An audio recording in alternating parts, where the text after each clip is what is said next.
ओम नमो भगवती वासुदेवाय। नमस्कार दोस्तों, आज के इस वीडियो में हम सुनेंगे माघ मास महात्म्य के 5वें अध्याय का पाठ। इससे पहले के वीडियो में हमने चौथे अध्याय के पाठ के बारे में श्रवण किया था। भगवान श्री कृष्ण ने इस माह की महत्ता को स्वयं ही बतलाया है और उन्होंने यह भी कहा, जो व्यक्ति माघ मास में नियम पूर्वक स्नान दान करता है उस व्यक्ति के बड़े से बड़े पापों को भी क्षण भर में ही वह माफ कर देते हैं और इसके अलावा हर प्रकार के दुख दारिद्रता का भी नाश होता है। उस मनुष्य का जीवन व्यर्थ है जिसने माघ स्नान की महत्ता को नहीं जाना है। माघ मास के महात्म्य के श्रवण करने से व्यक्ति को सभी प्रकार के सुखों की प्राप्ति होती है। गौ दान करने से भी जो पुण्य प्राप्त व्यक्ति को होता है वह माघ मास के महात्म्य के श्रवण से होता है। भगवान श्री हरि के ही रूप ऋषि दत्तात्रेय जी, जो कि सत्य पर्वत पर रहा करते थे, उन्होंने राजा सहस्त्रार्जुन के पूछने पर उन्हें माघ मास के महात्म्य को बतलाया था। माघ मास के महात्म्य को बतलाते हुए ऋषि दत्तात्रेय जी ने कहा था कि आज मैंने तुमसे वह सभी विधि कही जो नारद जी से कभी किसी समय में ब्रह्मा जी ने कहा था। आज उसके फल को मैं तुमसे ही बता रहा हूँ। माघ मास की महत्ता को बतलाते हुए दत्तात्रेय जी ने उस राजन से कहा कि मैं तुम्हें इसके संबंध में एक प्राचीन कथा कहता हूँ। यह कथा कानों में अमृत रस घोलने के समान मानी जाती है। जो व्यक्ति इस महात्म्य का इस कथा का श्रवण करता है उसे अग्नि में आहुति देने के पश्चात भी जो फल प्राप्त नहीं होते हैं वह फल प्राप्त होती है। इसके अलावा यदि कोई स्त्री अन्य प्रकार की पीड़ाओं से जूझ रही होती है तो उन्हें भी इस पीड़ा से मुक्ति मिलती है। यह महात्म्य के श्रवण से राजा के समान व्यक्ति जीवन जीता है। यह महात्म्य इतना अधिक पुण्यदायी है कि इसके श्रवण से या पठन से व्यक्ति को स्वर्ग लोक में स्थान की प्राप्ति होती है। आइए आज हम सुनेंगे माघ मास महात्म्य के 5वें अध्याय का पाठ और आगे की कथा जानेंगे। सबसे पहले भगवान श्री गणेश का ध्यान कर लेते हैं और फिर हम आगे की कथा आरंभ करेंगे। श्री वक्रतुंड महाकाय सूर्यकोटि समप्रभा निर्विघ्नं कुरु मे देव सर्वे कार्येषु सर्वदा। ओम नमो भगवते वासुदेवाय। माघ मास की महत्ता को बतलाते हुए ऋषि दत्तात्रेय जी कहते हैं, हे राजन, एक प्राचीन इसके संबंध में तुमसे कथा कहता हूँ, उस कथा को सुनो। भृगु वंश में ऋषिका नाम की एक ब्राह्मण स्त्री रहा करती थी जो कि बाल्यकाल में ही विधवा हो गई थी। वह रेवा नदी के किनारे विंध्याचल पर्वत के नीचे रहकर तपस्या करने लगी।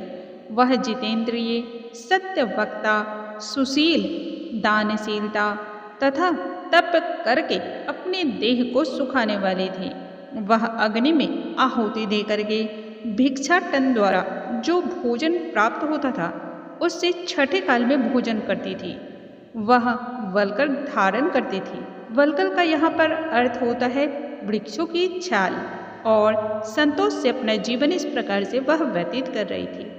उसने रेवा और कपिल नदी के संगम में 60 वर्ष तक माघ मास का स्नान किया और फिर वहीं पर अपने शरीर का त्याग भी किया। माघ स्नान के फल से वह दिव्य 4000 वर्ष तक विष्णु धाम में वास करके सुंद और उपसुंद दैत्यों का नाश के लिए ब्रह्मा द्वारा तिलोत्तमा नाम के अप्सरा के रूप में अवतरित हुई।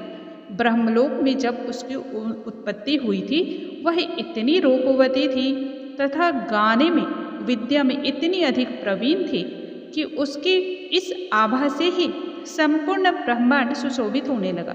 तिलोत्तमा के रूप, यौवन और सौंदर्य को देख करके ब्रह्मा भी आश्चर्यचकित रह गए थे। वह तिलोत्तमा रीवा नदी के पवित्र जल में स्नान करके वन में बैठी थी। तभी सुंद व उपसुंद के सैनिकों ने चंद्रमा के समान उस रूपवती स्त्री को देख करके अपने राजा सुंद और उपसुंद से उसके रूप के शोभा का वर्णन किया। कहने लगे, ऐसी मैंने सुंदरी स्त्री आज तक नहीं देखी है। इस स्त्री की सुंदरता इतनी अधिक है कि वह कामदेव को भी लज्जित कर जाए। हमने ऐसी परम सुंदर स्त्री अपने जीवन काल में कभी नहीं देखी है, अतः आपको चल करके देखना चाहिए। ऐसा कहने के पश्चात दोनों ने अपने मदिरा के पात्र को वहीं पर रख दिया जहाँ पर वह बैठ के इसका पान कर रहे थे, और फिर उस परम सुंदरी को देखने के लिए वह चल पड़े। मदिरा पान की वजह से उनमें काम क्रीड़ा की पीड़ा अत्यधिक बढ़ी हुई थी, और जब उन्होंने उस सुंदरी स्त्री को देखा तब उन्हें प्राप्त करने के लिए दोनों में विवाद शुरू हो गया। विवाद इतना ज़्यादा बढ़ गया कि आपस में दोनों वहीं पर युद्ध करने लगे, और युद्ध करते करते आखिरकार दोनों वहीं पर समाप्त हो गए। उन दोनों को मरा हुआ देख करके उनके सैनिकों ने बड़ा कोलाहल मचाया, और तब तिलोत्तमा कालरात्रि के समान उनको पर्वतों से गिराते हुए 10 दिशाओं को प्रकाशमान करती हुई फिर वापस से आकाश में चली गई, और इस प्रकार से देव कार्य सिद्ध करके ब्रह्मा के सामने जब उपस्थित हुई तब ब्रह्मा ने प्रसन्नतापूर्वक कहा, हे चंद्रवती, मैंने तुम्हारे इस कार्य हेतु तुम्हें सूर्य के रथ पर आसन दिया है। जब तक आकाश में सूर्य स्थित है तब तक तुम्हारी इस उपस्थिति सदैव रहेगी। नाना प्रकार के भोगों को सो तुम भोगो। इसलिए हे राजन, जब वह ब्राह्मणी अब भी सूर्य के रथ पर माघ मास स्नान के उत्तम भोगों को भोग रही है, और इसलिए श्रद्धावान पुरुषों को उत्तम गति पाने के लिए यत्न के साथ माघ मास में जल से विधि पूर्वक स्नान करना चाहिए। इस मास के जल भी कहते हैं, तुम मुझसे स्नान करो, मैं तुम्हारे संपूर्ण पापों को नाश कर दूंगा। इस मास की महत्ता इतनी अधिक है, जिसके बारे में इतनी अधिक वर्णन मिलती है, जिसे एक मुख से क्या हजारों मुख से नहीं वर्णन किया जा सकता है। बोलो भगवान श्री कृष्ण की जय, भगवान श्री वासुदेव की जय। इस प्रकार से माघ मास महात्म्य के हमने आज के अध्याय में 5वें अध्याय का समापन किया है।